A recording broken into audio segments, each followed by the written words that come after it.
আহ, সেই একই গন্ধ। পচা, এই বিড়ির প্যাকেটটা তোকে কে দিয়েছে? একটা বিড়িখোর বুড়ি।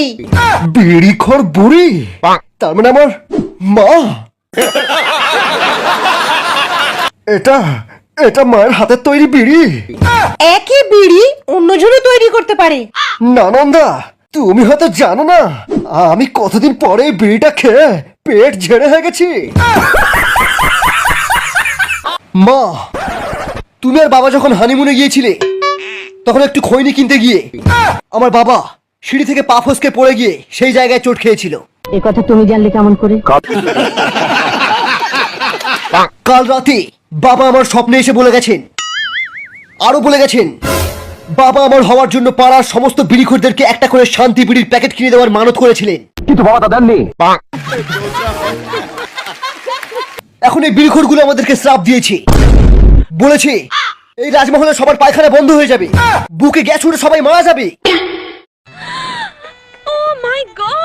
সারাদিনে কটা বিমল খাস? আরে বিমল খেলে মনে হবে পৃথিবীর সব নেশা ছেড়ে দিই। আরে আমি তো হাত দিয়ে যাওয়ার আগেই 10-15 প্যাকেট মেরে দিই। বাবা, আমার বাইকে তেল শেষ হয়ে গেছে। কাল তো 50 টাকা দিলাম। 50 টাকা? থু, শালা 50 টাকা তেল তো রাস্তার জামিতেই শেষ হয়ে যায়। পেট্রোলের দাম অনেক বেড়ে গেছে, তোকে আর বাইকই চালাতে দেবো না।